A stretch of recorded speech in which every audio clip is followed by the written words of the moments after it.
Hello again, and welcome to our campfire. Welcome to Focul de Tabără. Today I'm joined by Mihai. Thank you, Mihai, Hello. for joining me. Always a pleasure.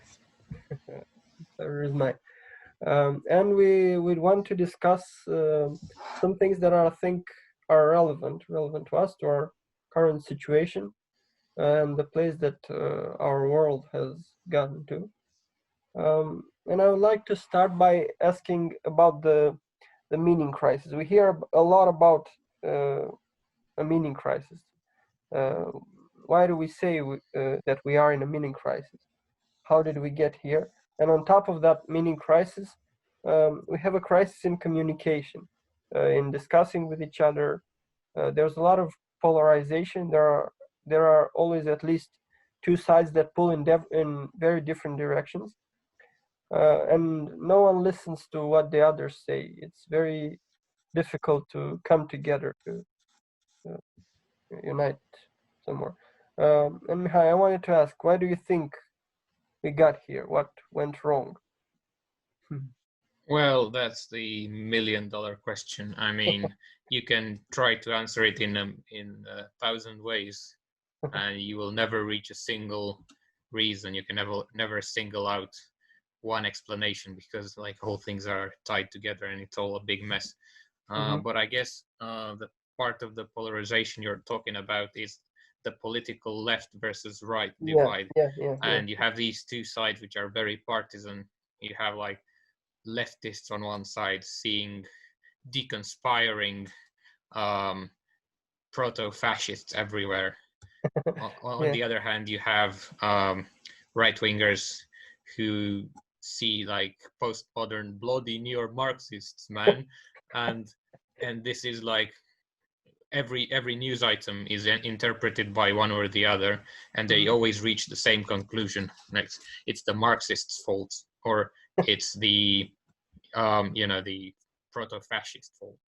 So I think one way to bypass these mental categories is to reframe the entire left versus right divide.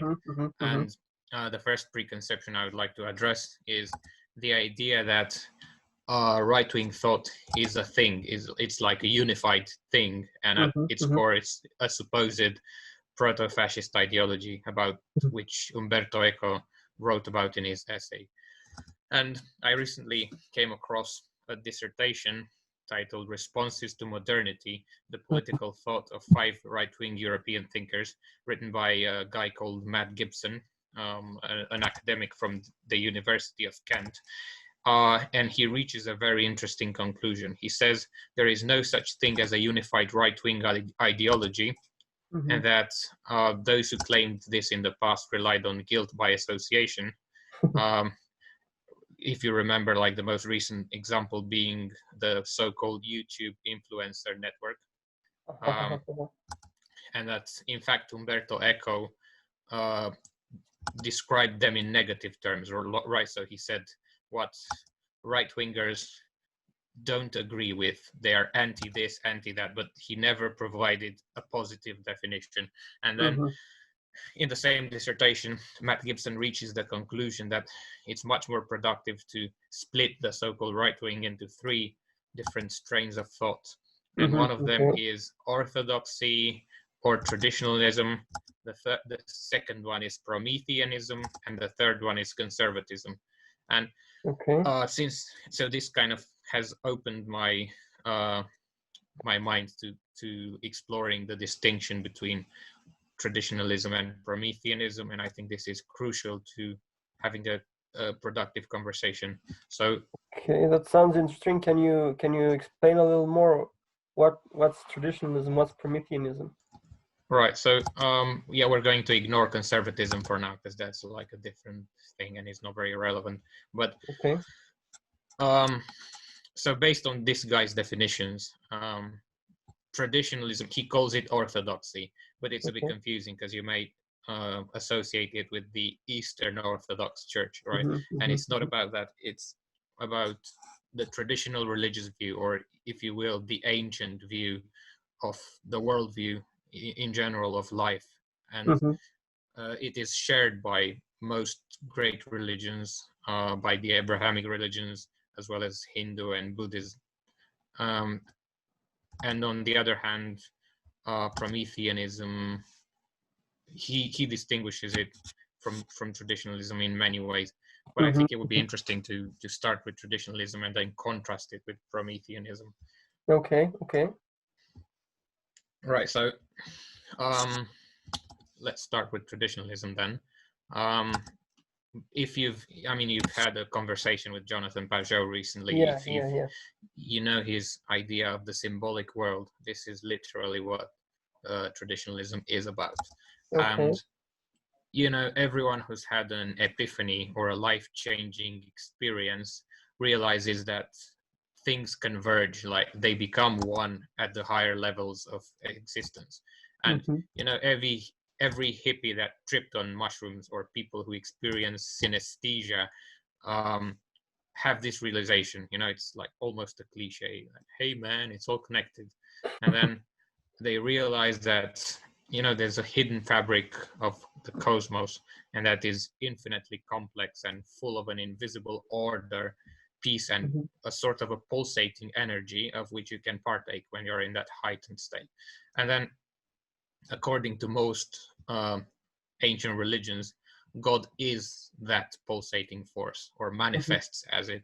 And then, in Hinduism, the cosmos is the body of Vishnu, or in Christianity, the manifestation of the divine logos. And then Jonathan Pajot's vision of the logos, which in fact corresponds to that of the church fathers, is that the logos is the invisible structure of reality itself, right? And then he pictures it as a mandala, or a fractal, so it's like a circular structure with several concentric circles, and then you have some radiuses that all converge to the center. And then when you linger at the periphery, on the outer edge, you notice multiplicity, you notice accidents and endless transformation. And you also notice death, suffering, you encounter monsters and anomalies and exceptions, right? But as you head towards the center of the mandala, you witness a coming together of the outer layers, like a convergence into higher patterns of being. And the more you approach the center, the more real your experience becomes. And you can say the edge, the outer layer, is becoming, right, is transience, endless flux, whereas the center is being, it's kind of eternal, right? And the more you become closer to the center, the less you become dependent on outer fruitive action, and you discover the eternal joy of Lord Krishna in Hinduism, or the grace of Christ, or the cloud of unknowing if you're more of a Buddhist. And then I'm not shilling for any particular religion. I'm just trying to show that all traditional religions had this worldview, and you can find it in their ancient, in their sacred texts. And if you want like a quote from the Bible, in John 15, Jesus says, I am the true vine, and my Father is the husbandman, or the farmer. As the branch cannot bear fruit of itself unless it abides in the vine, so neither can you unless you abide in me. I am the vine, you the branches. He that abideth in me bears much fruit. So you have this is the fractal in a nutshell. You have a vine is a fractal structure. The outer branches have to be connected to the thicker ones in order to bear fruit. If they're cut from it, they die. And mystical experiences in the traditional worldview are meant to lead you closer to the center of the mandala. So in other words, the outer layer of our being, which is symbolized by earth, that which is contingent, transient, or accidental, must be grounded in the deeper layer of the fractal, which is symbolized by heaven, in order to be imbued with divine life. And this is the meaning of on earth as it is in heaven. Otherwise, the outer layer withers and dies. And Saint Augustine and other church fathers, they actually specifically consider evil and sin to be the mere absence of God's presence, right? So estrange yourself from this source of heat, and then you wither and die of cold. And now, just for comparison, I recently read the Bhagavad Gita, and there's an interesting quote that I saved. It talks about the difference between the divine and the demoniac. And the idea is, it talks about transcendental meditation, whose goal is to center your person, to lead you to your liberated self, whereas the demoniac impulse is centrifugal. It attempts to stir your passions, draw you from a conscious state towards arrogance, pride, conceit, and ignorance. It's like a downward spiral of distractions, because all these things are impulses that come from the periphery. And there's a really great quote which says, "Those who are demoniac do not know what is to be done and what is not to be done." So they're confused. Confusion is a signifier of the outer, the margins. Neither cleanliness nor proper behavior nor truth is found in them. They say that this world is unreal, that there is no foundation, and that there is no God in control. It is produced of sex desire and has no other cause other than lust. The demoniac, taking shelter of insatiable lust, pride, and false prestige, are always attracted by the impermanent. They believe that to gratify the senses unto the end of life is the prime necessity of human civilization. Thus, there is no end to their anxiety. Being bound by hundreds and thousands of desires, by lust and anger, they secure money by illegal means for sense gratification. And that's the end of the quote. And you encounter a similar view of the demoniac in the Gospels, when the scribes come to Jesus and accuse him of casting out demons with the help of Beelzebub. He answers, how can Satan cast out Satan? And if a kingdom be divided against itself, that kingdom cannot stand. That's in Mark chapter 3. So it's the very same idea, you know, like the self as a kingdom, and then the demoniac is that which crumbles it, which threatens, which kind of throws it towards the edges and obliterates it. And then once we've understood this kind of way of seeing things, which is very alien to the modern mind, we can define symbolism. So for the traditional mind, symbolism is not merely a graphic sign or a pointer like the pictograms on your desktop. And I'm quoting Pajot in the Orthodox Journal on the definition of a symbol. He says, a symbol in the true sense of the word is not a substitution for something, a sign merely pointing to something else through an arbitrary consensus. A symbol, properly understood, concentrates that principle in a direct way, makes it manifest. It is also a participation in the thing it symbolizes. In this understanding, symbolism is not opposed to realism, rather it is realism itself. So now you understand a bit of the traditional Christians' view of, let's say, the liturgy, right, which is very different from that of Protestants. And then now, of course, when you talk about unity and ascension, you raise a lot of eyebrows in contemporary society, because it is regarded as a sort of totalitarian or a totalizing narrative, and it's dangerous for the well-being of people, you know. So now you have to do a lot of disclaimers in order to not get in trouble. Yeah, this is like the traditional worldview in a nutshell. Yeah. Okay. So I think one of the problems that we have in understanding symbolism is that currently our main mindset is materialist, and even in spiritual matters, we think in materialist terms, and then patch on some spiritual things, some gods, some angels, some stuff like that. But at the core, it's still materialist. So I think we need to migrate from this. And one pathway that I found that could help us get to symbolic thinking and understanding symbolic thinking and traditional thinking better is using helomorphism. That's a Platonic idea, and I think that we can easily accept it in our regular day-to-day lives, in everything that we encounter. Every aspect of our lives has a form and a matter, has or a head and a body, or a principle and a manifestation of that principle. Yeah, I think that almost everyone can accept that without.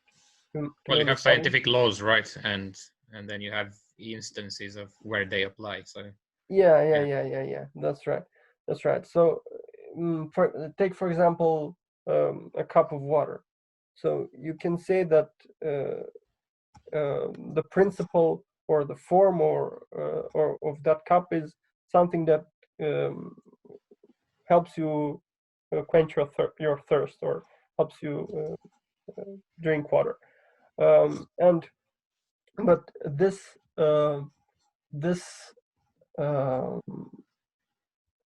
manifestation, or this manifestation of this principle is a coming together of the head and the body, of the principle and the matter. You cannot say that the principle exists without the actual material, without the matter, and the matter without the principle is just it wouldn't be a cup. It wouldn't be a cup.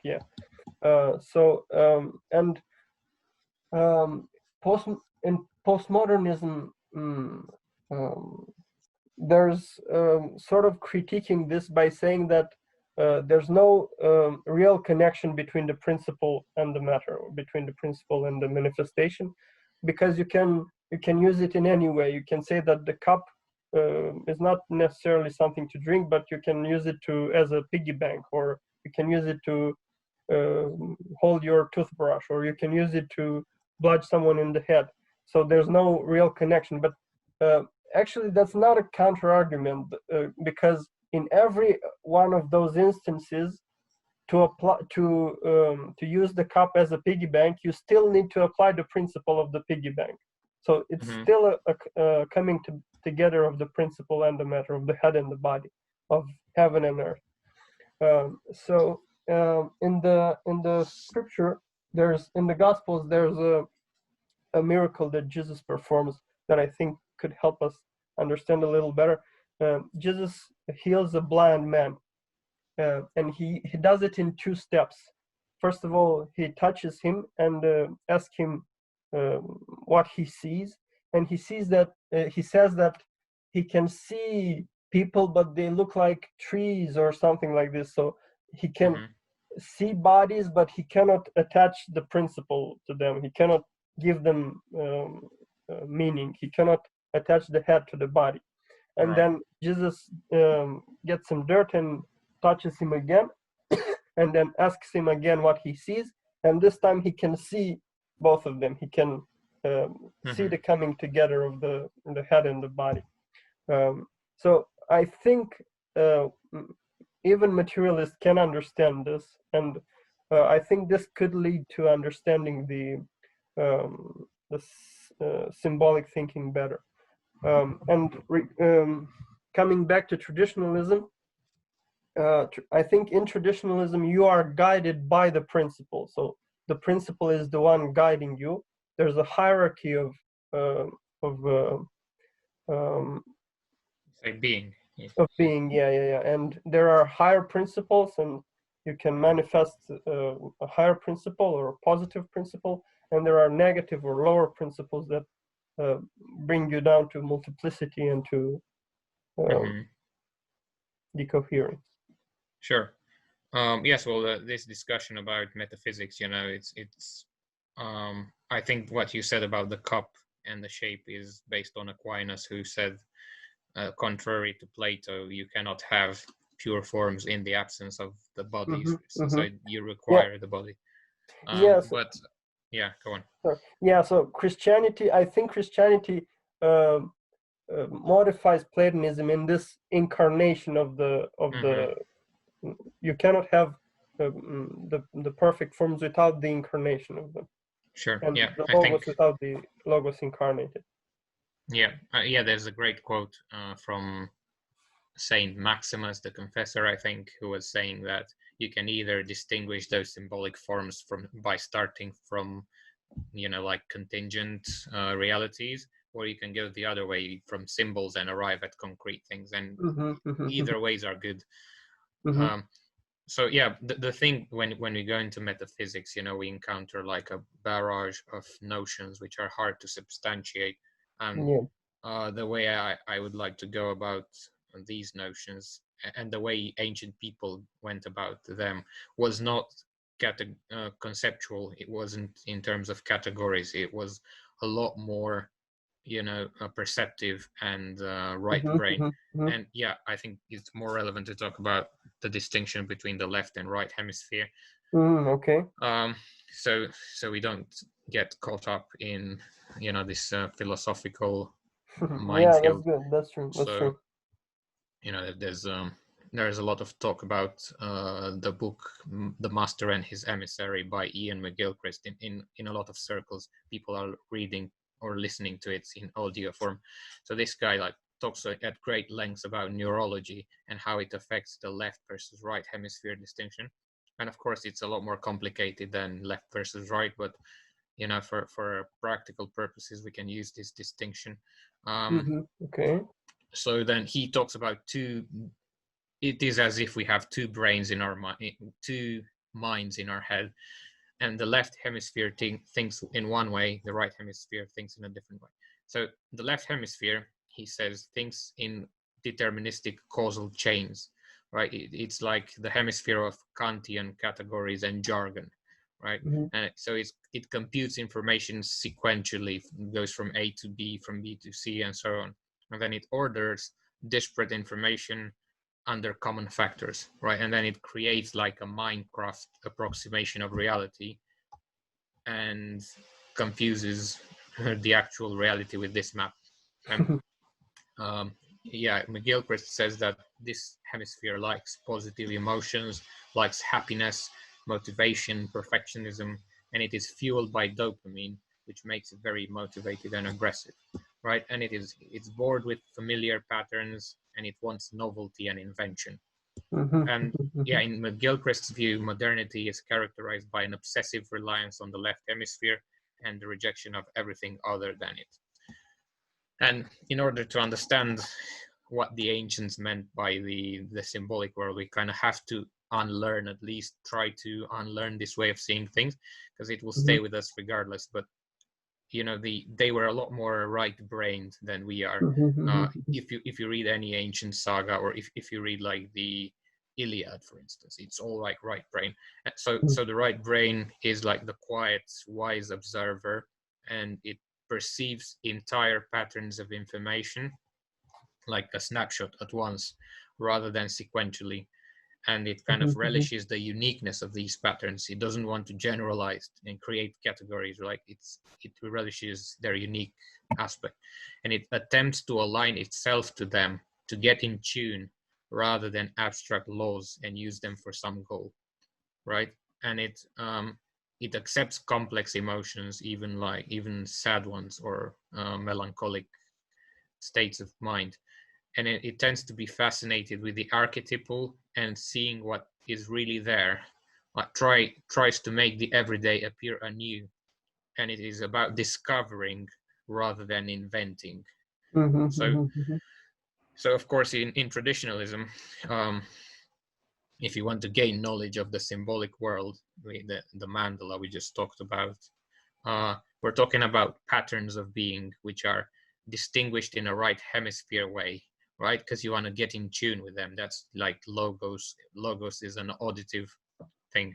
And the way you get in tune with these patterns is by perceiving their physiognomy, the morphology, like all at once, right? You're not in the same way as you memorize and remember a human face, right? You don't do it linearly from top left corner all the way down to the right, like in writing. You just become familiar with the entire pattern. And yeah, it's very difficult to put this into a category, right? Because you want to know, like, we need a method for this. We need to put a term to it. If you want, René Guénon calls it intellectual intuition. And if you want to troll Zizekians, who are obsessed with who's a true intellectual and who's not, you can tell them, if you've never experienced this, you don't know what an intellectual is. Yeah. So, yeah. So, yeah, you to illustrate it, when you play an instrument, it's like a very right-brained effort, because your goal is not to become not just to become technically proficient, right? You want a bodily participatory knowledge. Even if you are to become good technically, your body needs to learn the score. So it happens that you want to remember a song and you cannot do it until you put your fingers on the keyboard, and the fingers remember it because they have the rhythm in them. So right, so this is even more obvious when you are trying to compose music, because you tune into like the logos of the song. You notice the entire atmosphere at once, and you try to kind of align yourself to it. And then the chord progressions come naturally, as if the logos of the song demands them to follow. And when a musical band or a choir blends together really well, it's not just a matter of good technique. It's a mutual grasping of the same atmosphere.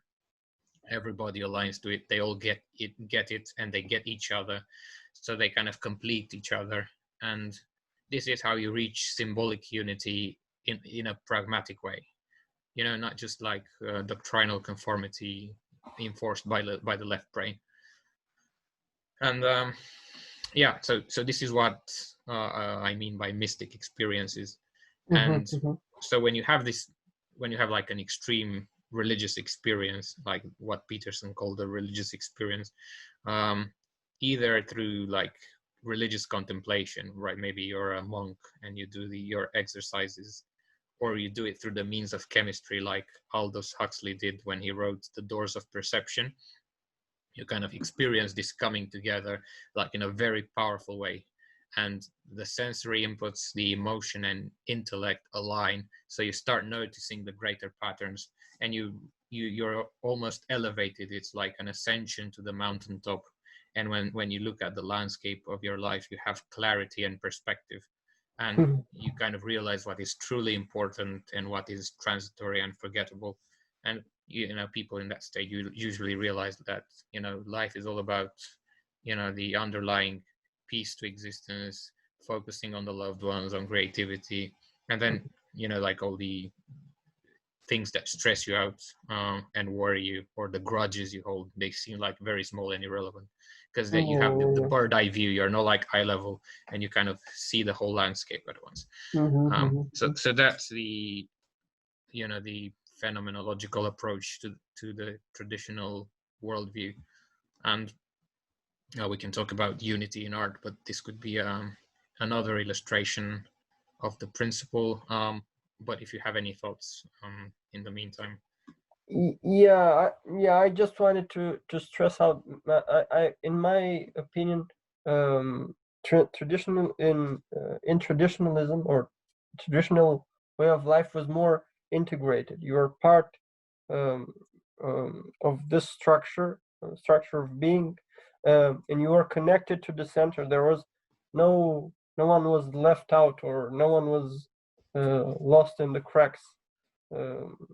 We have now a lot of people there that are just no one knows about them because they're disconnected. They're individuals floating around. And in the traditional world, everything was connected in some way. Even the margin was connected to the center. Yeah, totally. Yes, and we can try later to explain why the transition happened. So yeah, we've kind of explained what traditionalism is. The biggest critique to what we just said is that unity is bad because it leads to totalizing narrative.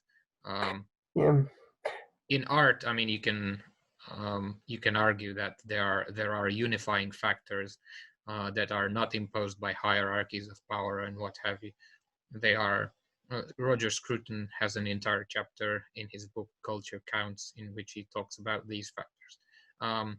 So yeah, if you want to check, if anyone wants to check the book, he says that the first factor that unifies the aesthetic experience is the coming together of the sensory and the intellectual. So if you are talking about aesthetic experiences, they cannot be without this coming together. And even modern artists still accept this reality, right? Because even if a work of art is not beautiful, or if it's shocking and irreverent, it still has to grip you. It has to channel your attention to it. Yeah, and I think it's worth mentioning that it's not only about unity and about hierarchy. So it's about the relationship between unity and multiplicity, and this breathing in and breathing out. So you go from unity to multiplicity to gain a higher unity, but the principle uniting is in unity. So when you are in the lower levels of multiplicity, it's getting harder to get back to unity. So you should stay focused on the unifying principle. So and it's not only hierarchy. There is also space, which is I don't negative. know. Negative. Yeah. So it's not only one side. They're integrated, but they're structured in a way that binds them together and makes them come together. No doubt. So nobody's talking about like a totalizing dictator in the sky who tries to kind of oppress you, right? This is like we're defending this worldview from potential critiques. Right. Okay. So now that we've talked about traditionalism, and we can talk about the ism at the end, but for simplicity, we can discuss a bit about Prometheanism and contrast it to traditionalism, and then see what's left after Prometheanism runs its course. Okay. So Prometheans, they see the divine more akin to an animistic force rather than a mandala. So they see it like an undifferentiated essence of life, and they can call it will to power or libido or vitality or whatever. And they can accept that the cosmos might have a pattern, but we cannot waste too much time like trying to contemplate or discern it. And the main thing is to channel it to our ends, so to kind of make it dance for us, squeeze the juice and give it whatever shape we choose to. And of course, we choose to do good things because we need to be heroic, and they emphasize the importance of being disciplined and self-sacrificing and all that. And Matt Gibson, the author of the dissertation, defines Prometheanism as a future-oriented perspective that values creation for its own sake, the as yet uncreated precisely because it has never yet existed, and denigrates the past precisely because it has already been. Right, so you can already see a serious tension with traditionalism. And also for Prometheans, life tends to be mapped out as a zero-sum game, like a military conflict. They're very drawn to the military metaphors. And so like in Nietzsche's Birth of Tragedy, for instance, he talks about like the first cell that cannibalized another one and grew and became stronger. So it didn't stop to think what had just happened, like, whoa, I slain my brother, woe to me.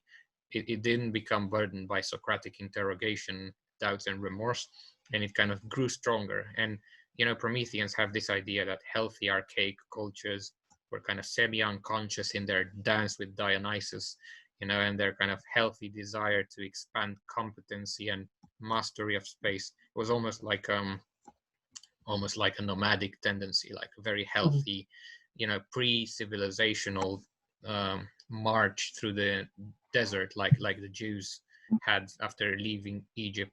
And of course, you can see the zero-sum notion underlying this, right? Because in order to master space, you cannot have two masters of the same space, and the resources are finite, and you need to be strong to survive.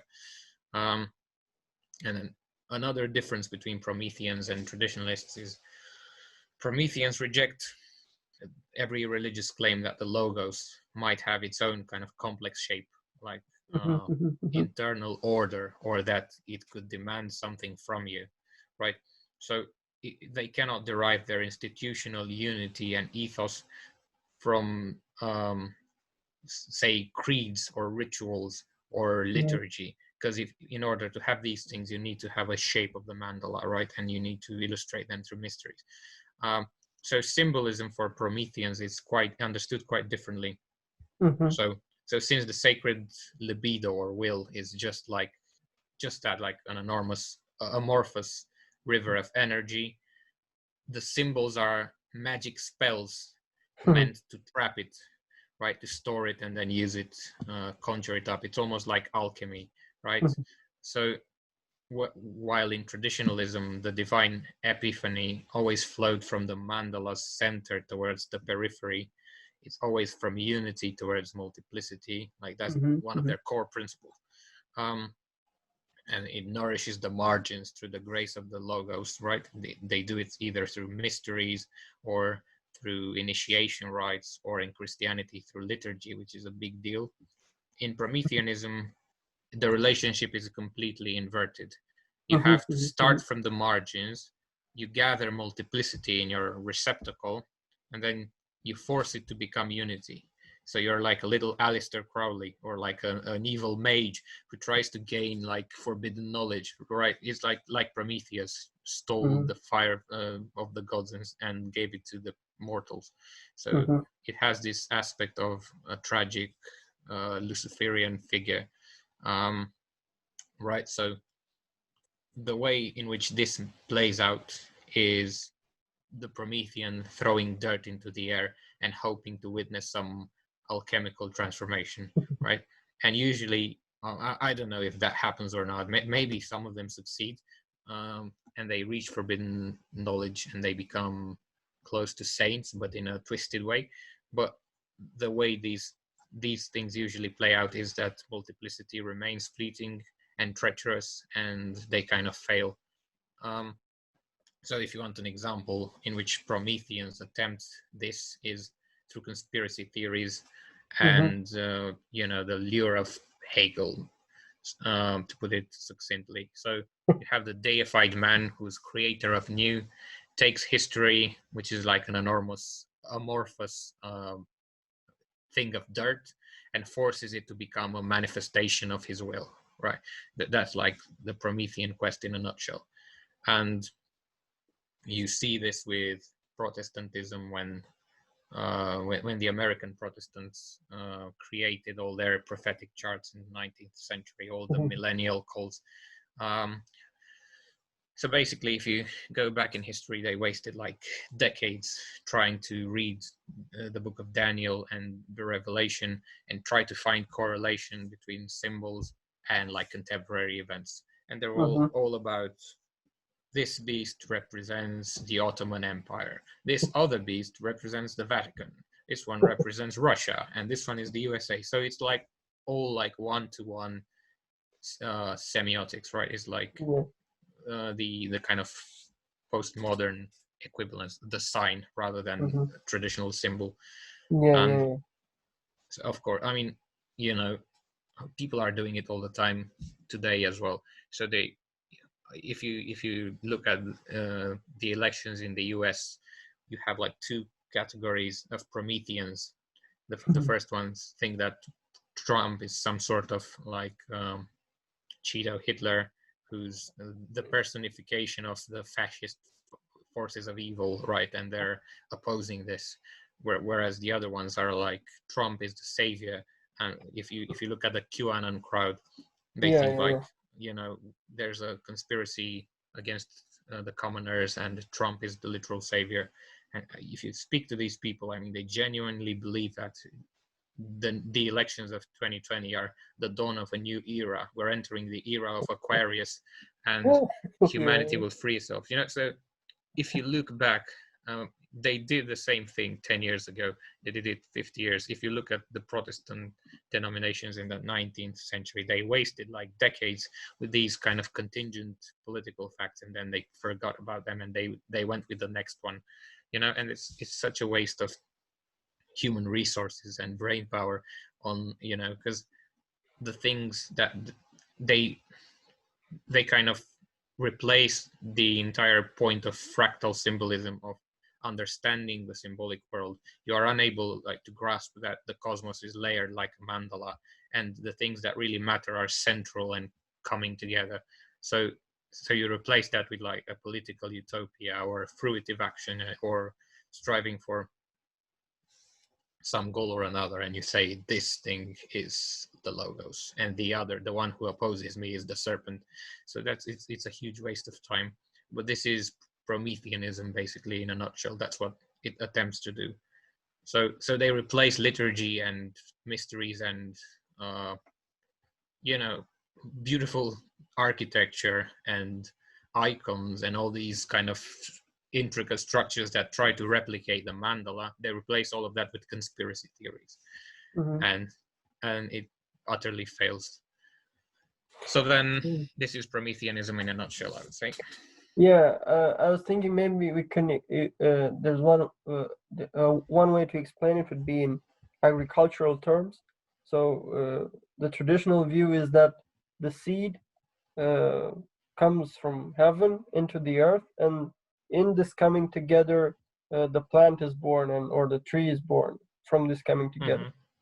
In Prometheanism is like you're trying to force earth by the force of will to become seed and something like that. I think there's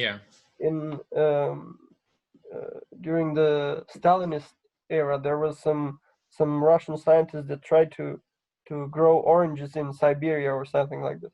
I think. There was a thing. They tried to genetically improve wheat as well, or stuff like that. Yeah, they had their crazy experiments. It's a bit of a Promethean quest. Yeah, kind of a Promethean thing. To make gold from rock.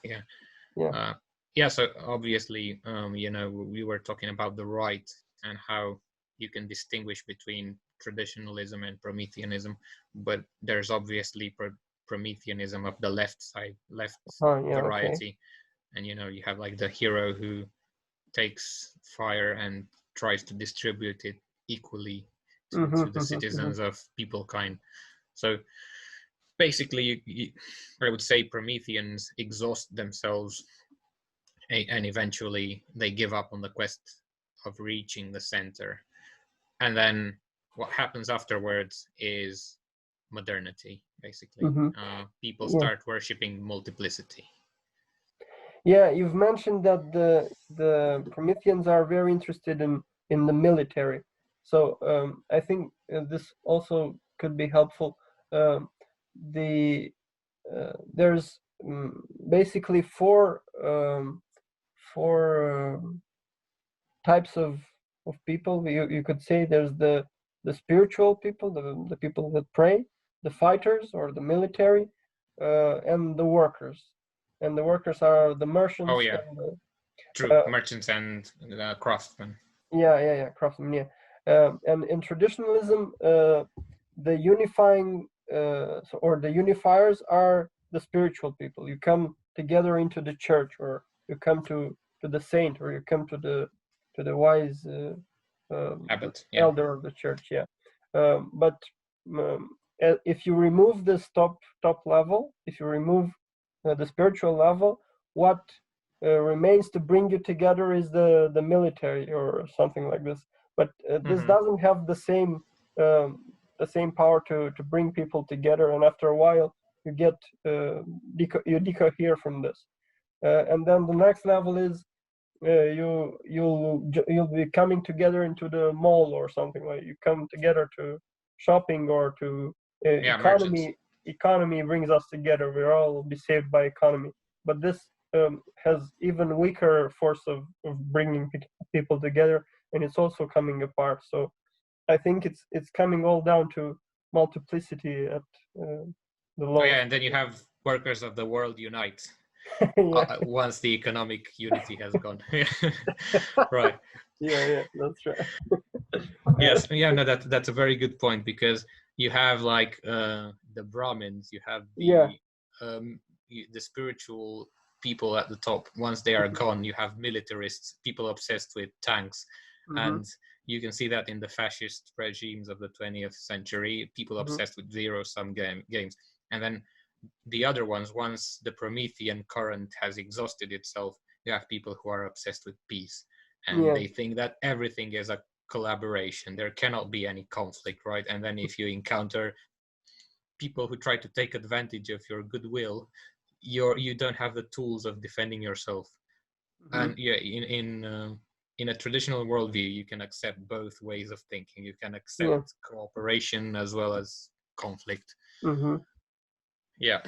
So yeah, we can talk about modernity last. And okay. Right. So in modernity, I mean, this is a huge thing, but we'll try to explain it in a way that makes sense and that's coherent with the other thing. So modern people cannot accept the idea of qualitative space or time. You know, the traditional claim that certain places are closer to the heaven, like the mountains. You know, every religion had its own sacred mountains. This was regarded as is regarded by modern people as intolerant and mystifying, right? Because the modern literalist mindset does not get what earth and heaven symbolize, because moderns have this Cartesian worldview of space and time, in which every point in space is just like a collection of 3 coordinates. So then all places need to be leveled. There should be no mountains or valleys, right? And where they make a desert, they call it peace. This is a quote from Tacitus about the Roman Empire. So the modern mindset cannot accept that the people of a certain place have achieved a quality or a unity that other places lack. Because there are no persons in modernity. There are rather individuals who are interchangeable units that can be taken from any place and transplanted to another. And it's all tolerable because they all have rights and they're pacified and they can consume.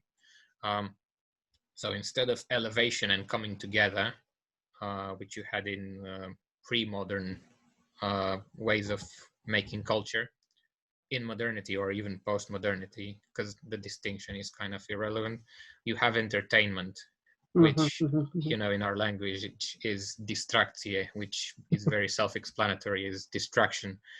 It's centrifugal, doesn't require effort, doesn't require you to be perceptive or to participate. It's just, you know, relaxation. And the products of the entertainment industry are meant to satisfy the universal aspect of humanity, which is the lowest common denominator, like the reptile brain. You watch superhero movies or action movies, or you watch people blow themselves up. And then you have humor and irony that are prevalent, you know, and Pajot has this idea that humor symbolizes the periphery as well, because you have a person that takes itself seriously and then it's thrown off course by an unexpected accident, and that's humorous. You laugh at it, you know. Even chimps laugh when they see other chimps fall into water. So you're forced to take a break from your activity, from the core of your pursuit. And then now we have like the relics of Promethean religions. Say we still have like Protestants in modern societies, or even Catholics or Orthodox people who regard religion in exactly the same way, and they're completely unaware of the symbolic world. They're all stuck in the left hemisphere all the time, and they associate the term mystical with being irrational and a bunch of lies, right? So when these people lose the residue of symbolism and religiousness that they had left, they're completely thrown off course, and they're left there to enjoy their freedom and individual autonomy. And you know, once you escape from a religious cult or denomination, the first thing you experience is freedom. You're like, I'm finally free to experience my life, to live my life. And then, so I would say that the first kind of archetype of the modern society is the debunker, who derives satisfaction from smashing illusions, exposing false narratives, deconstructing, decolonizing the curriculum, and so on. So yeah, this guy is no longer a Promethean. He doesn't try to reach any forbidden knowledge. He just makes YouTube videos and exposes liars and charlatans.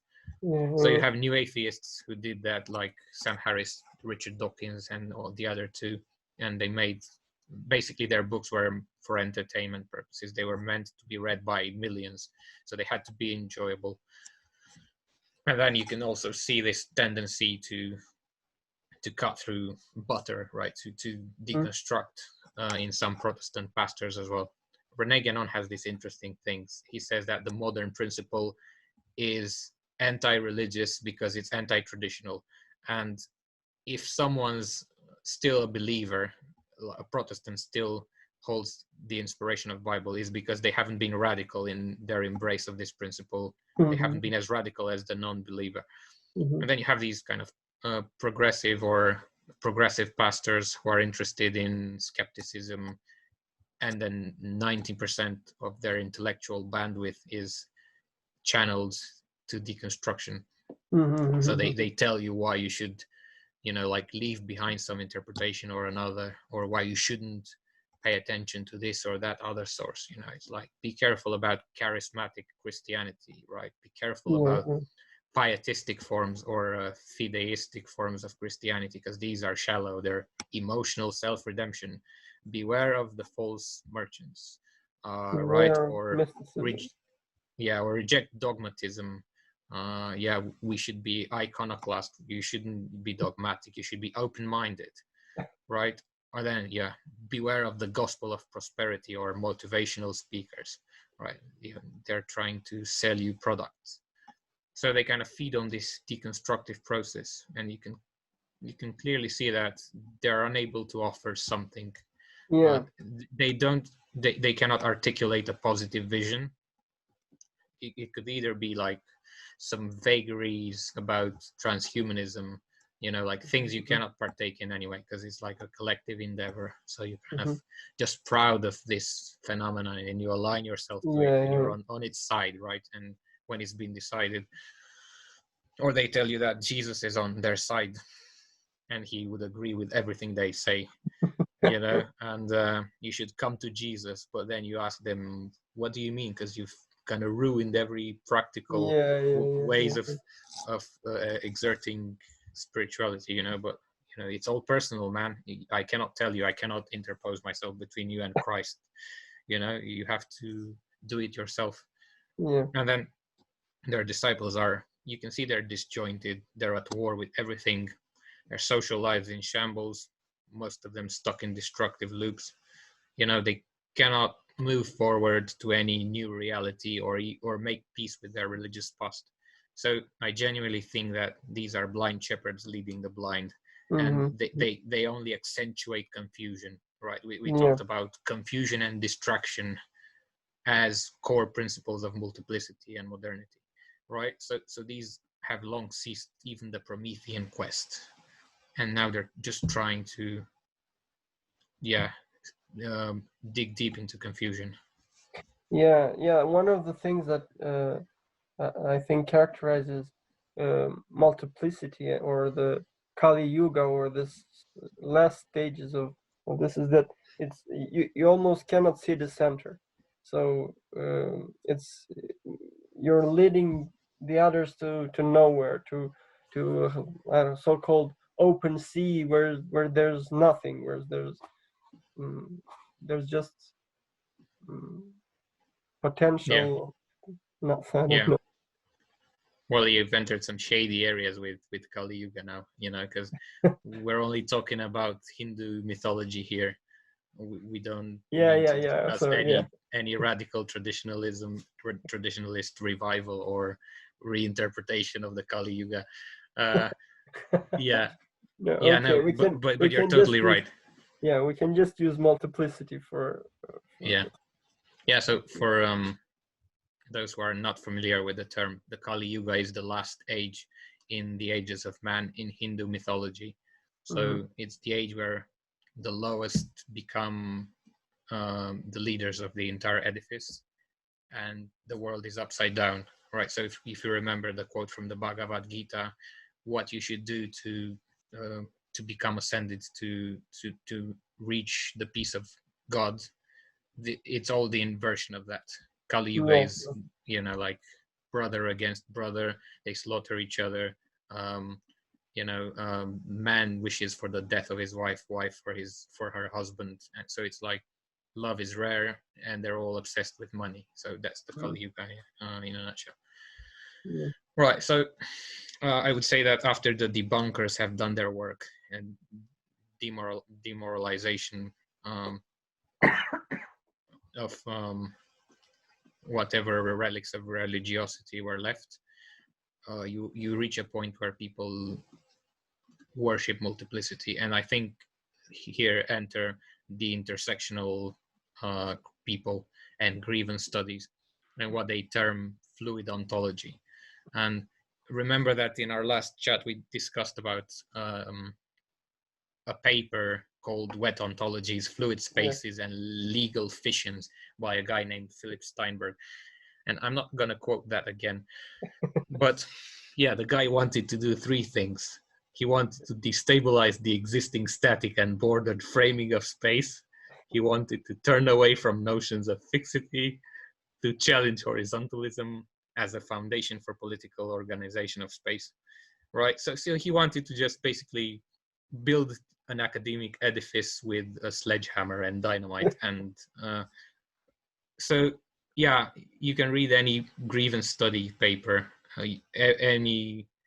they all have these left-wing buzzwords. They're like omnipresent. You can find them online or in papers. It's like openness, immanent, ever becoming, fluidity and flow, mobility, change, transformations. These are from said paper. So you can replace all these terms with goodness, right? Because they all have like a positive connotation. And it's the idea that subversion equals goodness. So this is like the total rejection of the symbolic world. It's the denial of any possibility of coming together or elevation. It's deified multiplicity.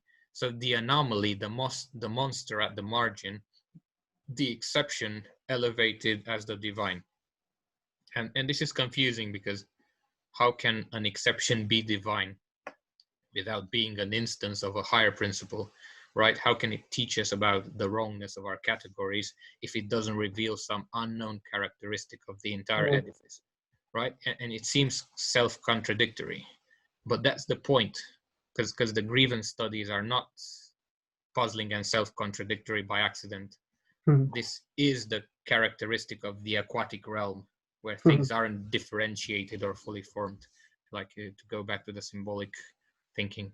So on one hand, you have the woke crowd claiming the uniqueness of every individual and that your will is sacred. No one should question your lived experience. But on the other hand, it is the ideology of sameness, right? Where no one should rise above others because we must all be taken care of equally. So the way I understand this in a symbolic way is as the worship of the Great Mother as the highest deity. And the Great Mother, you know what that is. It's like the lowest level of reality. It's probably Mother Nature would be a good way to name it. It's the realm of the amorphous, the undifferentiated nature. And she gives birth to living beings, right, who later in life start to manifest form. They differentiate into autonomous organisms. They grow, they gain muscles, so they became muscular, and they have consciousness and particularities. And then they wither, and they slowly grow old and die and decay, and thus return to the Great Mother. And, you know, like if you have Kali, because we spoke about Kali Yuga, and that's her age. And Kali has two aspects, the birthing and the destructive, murderous aspect. So the lure of this symbolism lies in a childhood-like state of wholeness.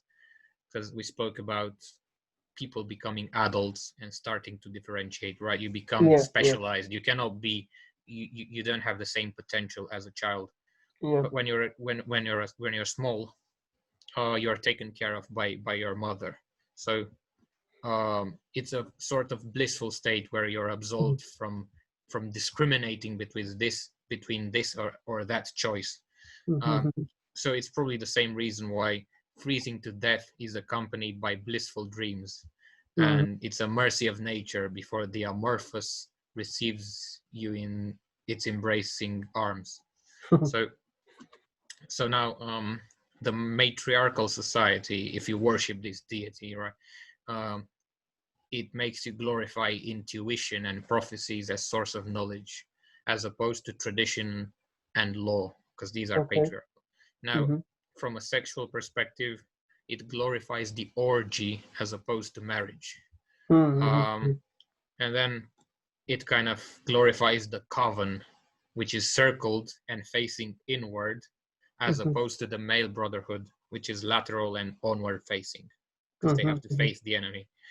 And then it elevates fertility and agrarian cults based on sexuality and domestication, rather than solar cults based on militarism and nomadic tendencies.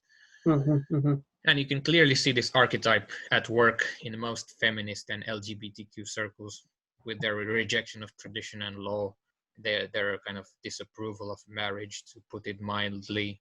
You know, they're quite upset with monogamy as well, and what they term gender binary. I mean, I'm not being facetious, and I'm not making this up, but you know, they're endless talk about experimental communities that reject monogamy and gender binary. And so it's like, you have to experiment, right? Because sexual experimentation is good, you know, because it's the exception that's sacred. So the deification of Mother Earth, in a way, mother derives from matter. So it's a way of saying that not spirit but matter is sacred. And you can see this thing in ecologism as well. Not sure about ecology, but ecologism as like an activist group, clearly permeated by this idea. I mean, they literally believe that nature is good, like in an absolute sense. So I recently encountered an article called "The Scientific Inevitability of Birth Feminism" to illustrate this kind of ecologic obsession. It's written by a guy called Sayer G. And basically the main idea is that women are superior to men biologically and spiritually, because biological reasons, because only women pass down mitochondrial DNA, and that through birth they pass on their microbiome to children, which contains their so-called holobiome. So that's an ecological unit composed of trillions of viruses, bacteria, and fungi that coexist with the human cells. So it's like these tiny, marvelous, unique microorganisms that are good because they're part of nature, right? And they're passed on to offspring, and we should cherish them. So then in the same article, he says that men envied the creative role of women in birth, and that religions and ancient myths are all a form of womb envy, because men hated the fact that they cannot give birth themselves. So that's why they said God created Eve from Adam's rib.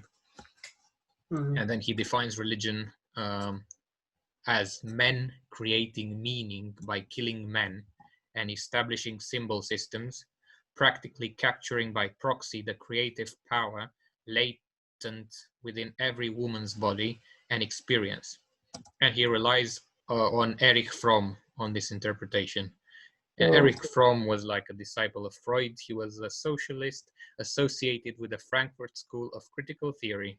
So he was a fine chap and pretty spiteful as well.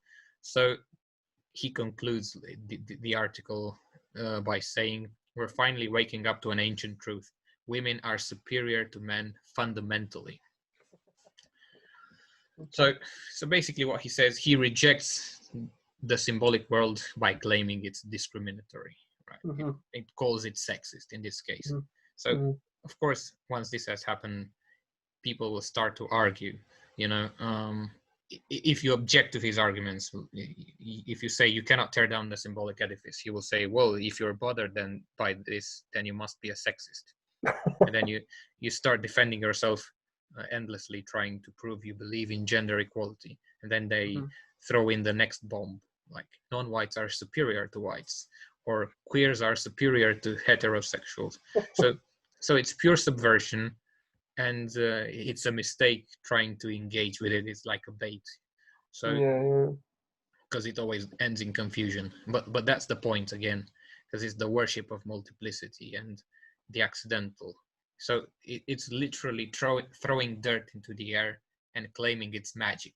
It's, you know, yeah, that's literally what social media is, probably. You know, that matter is in fact spirit, you know, that the earth is in fact heaven. And the fun fact is that this guy who wrote an entire article talking about the scientific signification of birth feminism, then you realize he's an anti-vaxxer as well. And like most of his articles are against vaccines, because viruses are also part of nature, and they're good, and they're symbiotes. In fact, right? You shouldn't try to eliminate them from your microbiome, because they give you good stuff. And he's also against obstetric interventions, because, you know, by C-sections, the children lose the holobiome. They lose like that microbiome, and they're, you know, what happens to all these wonderful little microscopic organisms? You know, they have been. Are they even the same child? So you can see this is like the absolute worship of nature as an embracing mother. So it's like it's the last stage once you have lost everything in life. It's very depressing. So I don't think you can argue with a postmodern social scientist and try to reason him out of these ideas. You know, seems to be more of a sociological tendency. It's a thing that happens in large cities, probably. I don't know. Okay. And do you see a way out of this? Do you think there's any solution to this? Can we regain the traditional worldview or symbolic? Well, it will surely make a comeback at some point. I mean, the greatest relief when you realize these things is that, you know, the symbolic, the mandala we talked about never really goes away. I mean, it can become less manifest in the outer world. It has periods when it's more prevalent. I mean, I totally reject the idea that some historical age was perfect in any ways, or that some civilization was perfect. I mean, this would be Promethean, right? You take some contingent thing and you say this was the thing and this is what we need to come back to. I mean, these notions apply to all sorts of different levels of reality, and they're like fractals, you know. So the myth of the ages of man applies to even probably someone's lifetime. So there might be some local rebirths, you know. No one can tell. Yeah, that's true. Yeah, and maybe after deep and ugly multiplicity, maybe we will be rejoining a higher unity, maybe higher than we've had before. Sure. Yeah, I mean, you know, the good news is that humans are not infinitely malleable. You know, they have a nature and they have like biological constraints, and you will eventually hit a rock bottom with this kind of worship of the edge. So once you've reached that, you cannot continue to go to the edges. So something will happen afterwards. That's true. Yeah. And another thing would be the ism in traditionalism. In that guy's paper, in Matt Gibson's dissertation,